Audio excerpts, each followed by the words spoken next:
Thank you, Alex.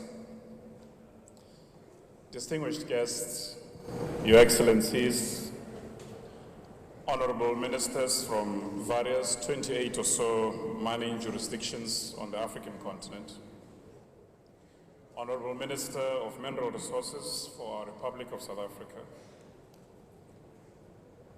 honorable Minister of Department of Trade and Industry, Dr. Rob Davis, Deputy Minister Godfrey Oliphant, Deputy Minister of Mineral Resources in the Republic, other ministers present that I may not have seen yet, members of Parliament, Chairperson of the Portfolio Committee for Mineral Resources, MECs and members of provincial governments, captains, CEOs and chairs of mining companies, the leadership of the South African Minerals Council, leaders of various chambers of mines across the African continent that are present here, ladies and gentlemen, Ma-Afrika amahle, dumelang, Lochani, Tamei Mahlompheki, Abusheni, Machironi, Molweni,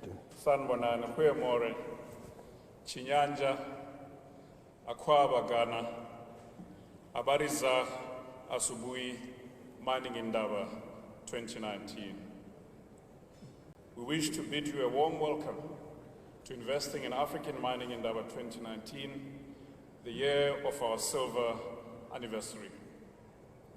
I stand here with much delight, honored and privileged as chair of the advisory board of the Investing in Africa Mining Indaba, to echo my colleagues Alex Gross's warm welcome to so many of you this morning as we open the 25th Mining Indaba on African soil in Cape Town.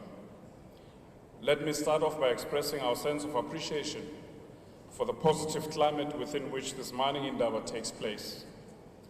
Compared to this time last year, South Africa is a totally different country, characterized by higher levels of business confidence, better quality of leadership, as well as a greater sense of partnership between the Ministry of Mineral Resources, the voice of industry that is the Mineral Council of South Africa. Secondly, we look forward to a first of many presidential days which will unfold tomorrow, when an unprecedented sequel of keynote addresses will be rendered by the heads of states of Ghana and South Africa. We hope that captains of industry, key stakeholders and investors will cherish this historic engagement.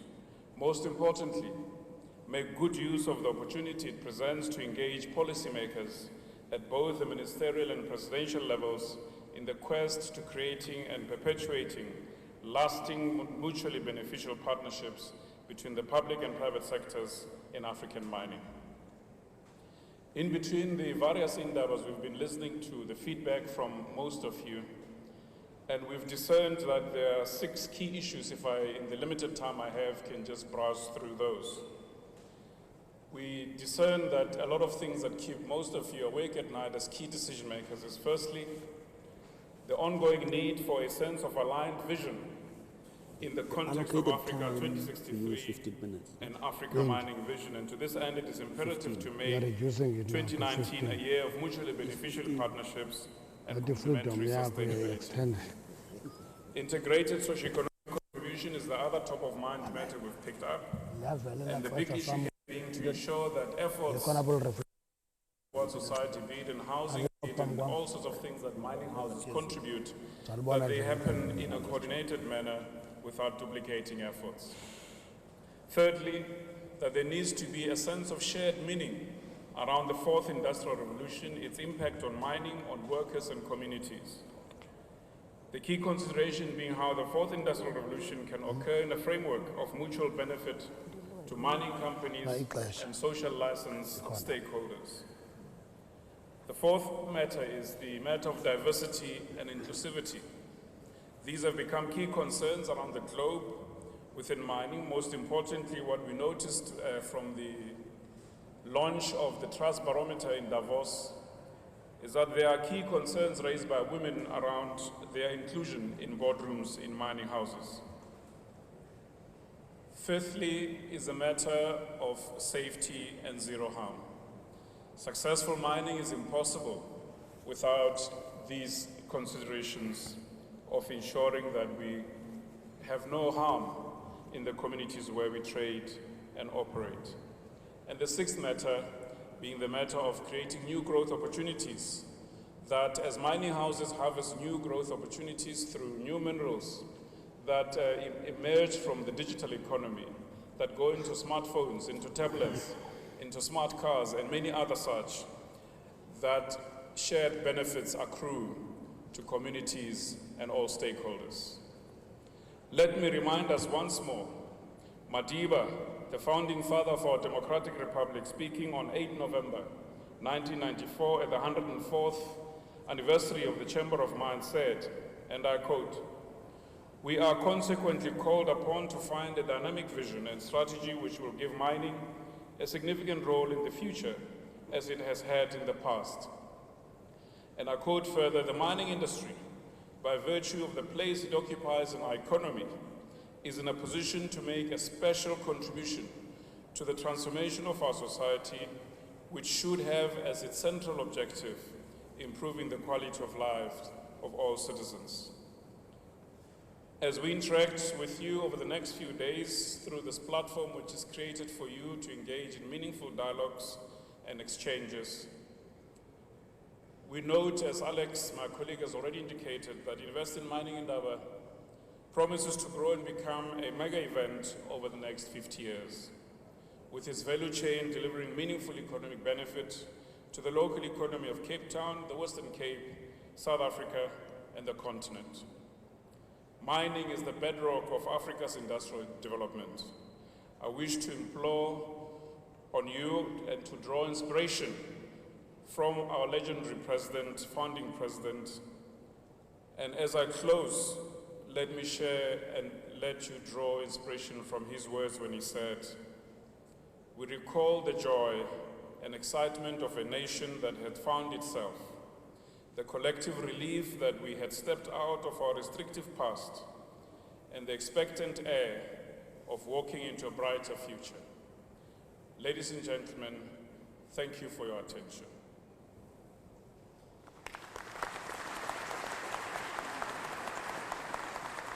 It is now my privilege to introduce to you our next speaker, the Honorable S.G. Mantashe, Minister of Mineral Resources in the Republic of South Africa. Minister Gwede Mantashe was born in the village of Lower Kala in the Eastern Cape. He has been in the public office as Minister of Mineral Resources since 27 February 2018. He holds a master's degree from the University of the Witwatersrand. He has experience working in the labor movement for many decades and has held key positions in governing parts of the Republic, namely the African National Congress.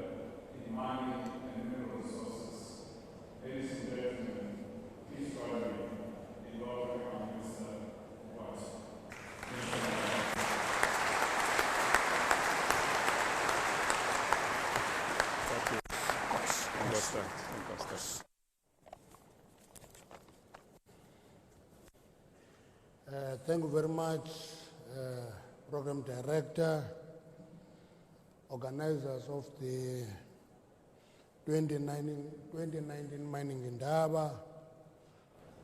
I hope that the President of Ghana would be here before our President arrives.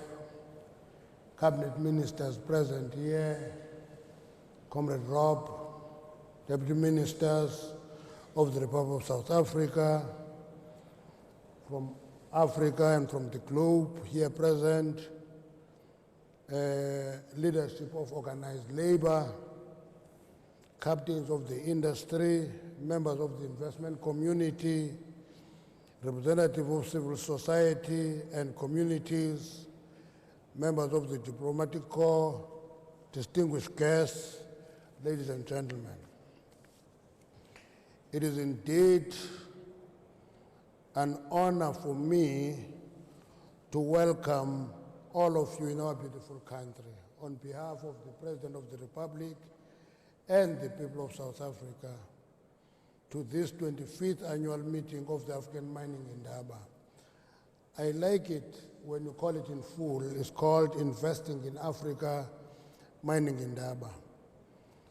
When it is said in full, it gives us the complete message that its primary objective is to ensure that you invest in mining in the continent. And this event has continued to grow in stature and in numbers over the years, testament to the fact that the continent remains a key destination for mining investment. In the past decade, we've seen many challenges facing mining, both globally and locally, as the world recovery from the global financial crisis remains both fragile and uneven, because hope makes us feel that we're doing better, but the reality of the matter is that we must work harder to do better. It is impact on both the demand of minerals and profitability of the mines. I always make the point that mining is as good as the performance of the individual mines. If the mines are not operational, are not making money, many of the things we dream about will not happen. It is profitable mines that make benefits accrue to the various stakeholders, right from the shareholder to the community and to the workers. In the past 2 years, there has been signs of recovery in demand, resulting in an upswing in some of the commodities, particularly the prices of a number of these commodities. The future, however, remains uncertain, with the World Bank predicting global growth rate to slow this year to 2.9%. And furthermore, emerging market currencies, such as the rand, are also expected to experience quite a testing year and a lot of volatility as a currency. As South Africa, we remain optimistic given the performance of the economy, considering that we managed to come out of a technical recession in the last quarter of 2018 with a 2.2% growth, which was quite a good signal. We're hoping that we can build on that and grow faster. This was mainly due to higher contribution to growth by several industries, most notable agriculture, manufacturing, transport, finance, and business services. I'm making this point to indicate that in taking the country out of the recession, the contribution of the mining industry was not a positive one, which requires us to invest more in mining, contribute more. The contribution of the South African mining to the GDP is around 7%, but its contribution to the earning of foreign earnings is about 40%, which makes it quite a significant sector in the industry. Our hope is that we can grow the contribution to the GDP up to 10% in the next 3 to 5 years, and in the process, earn more foreign earnings for South Africa. And this was due to the largely increased production in nickel, platinum group metals, diamonds, manganese, and chromium by the third quarter of 2018. The industry employs 457,000 workers, which was a decline from the previous year. By the third quarter, that decline, if you take it from 463,000 to 457,000, it looks insignificant. But in a country where unemployment is high, that is very, very significant. The policy and legislative framework, there was a lot of complaint about policy and regulatory uncertainty for the better part of last year. We have addressed that. We have finalized the charter.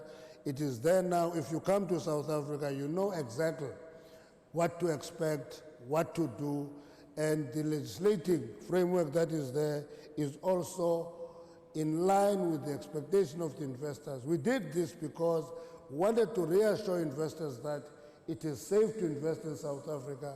It is a requirement for all of us to be working with one another to ensure that investment is comfortable and attractive. And therefore, with that, we have given investors regulatory and policy certainty, and with regulatory and policy certainty, then it is up to us to invite investors to come to South Africa and know exactly what to expect of South Africa. Having said that, we're also in a process of separating mining and petroleum, where petroleum will be developed into a significant sector of the industry. Now, every time we talk about petroleum and mining, people always ask the question, where do you get into petroleum? And I always tell them that the responsibility of our ministry is to explore and extract. Once we have extracted, it goes to various ministries. One of them, Minister Rob Davis, present here today. Health and safety, ensuring that people go to work, come back as they went, is quite a priority for us. You will recall that in 2018, there was a spike. We brought safety down, number of fatality down over a period of 10 years, and last year there was a spike, which we have turned around. The graph is again begin to point downwards. So it is quite important for us to ensure that we mine safely. In terms of licensing, we've had a number of problems in terms of processing licensing. We are hard at work paying attention to the individual provinces for licensing and ensure that there's no double licensing, there's no stealing of licenses, there's no corruption. And as we work on that, we want to assure the investors that we are hard at work to keep that work at provincial level so that there is no doubt of where we are. On key priorities, we've directed the Council for Geoscience to enhance geological mapping from 1 to 1 million. Now we're going down, we've continued bringing down. Our geological mapping is 1 to 50,000, and that ensures that you know exactly what is where, in what province, what mineral to find, and where do you find it. We've also directed them to begin doing drilling so that when an investor comes to South Africa, we don't start with giving a permit for exploration. The CGS must have been able to say, we have this quantity of coal here, this quantity of chromium, this quantity of manganese, having drilled, and therefore investors find it easy to invest. But in return, you will have to partner with us when we do that, because we'll have done a lot of work in preparation for investment. In terms of beneficiation, value addition is quite important for us, that we don't depend on the pit to port economies. We begin to add value here. By the time we export, we must export processed minerals rather than taking bulk ore and go to the ship and ship them away, because that takes away a number of jobs from South Africa to other places. And therefore, beneficiation is quite an important aspect of our mining, because value addition is quite important to us. It is important for us to appreciate the fact that MINDEC, which is a mineral research institution in South Africa, is hard at work in terms of what should we do. For example, the hydraulic fuel cells that have been developed. Our view is that we're at a stage where we should actually do mass commercialization of fuel cells to address the influence of challenges facing us in terms of energy. Another challenge that is facing us, which is an African problem, it's a global problem, is the question of illegal mining, where people steal, and that is a leakage to the economies. In South Africa, it was published last December that 41 billion rand of gold is in illegal mining. That is a big amount of money. It is our responsibility to try and regularize that, develop artisanal mining, issue licenses, and ensure that small-scale and artisanal mining is part of the mining industry. And I think that we can draw a lot of experience from our sister countries in the continent because they have been into artisanal mining for a long time. We are new at it, we're used to big mining companies, small-scale mines, and artisanal mining is an issue. We're hoping that this Indaba will help us develop those ideas. As we network, we must share the ideas. The other challenge that is beginning to face the mining industry is the question of how do we deal with mining communities? Because if we leave mining communities and there is a harmonious relationship between mining companies and communities, it's actually a destructive relationship that we are experiencing. We must begin to ensure that we coexist with mining. If we don't, mines are going to struggle. We must ensure that they see the benefits of mining. Mining must not only be seen from a negative point of view, where it is seen as destroying the environment, as polluting the environment, polluting water. It must be seen as benefiting communities, and people must take pride of having mines in their communities. So that is the next issue that is going to face many mining companies everywhere they go. It is the time for just focusing on just the shareholder is gone. Mining companies must be seen to be looking after the shareholders. They must be looking after communities, after their own workers. And I always explain that workers are the people who convert investment into wealth, and therefore they deserve respectable treatment by the mining companies. So the combination of communities and workers is quite an important one. Let me conclude. That Team South Africa will be hosting a number of events over the next few days, to which we would like to extend our invitation to yourself to come and engage further.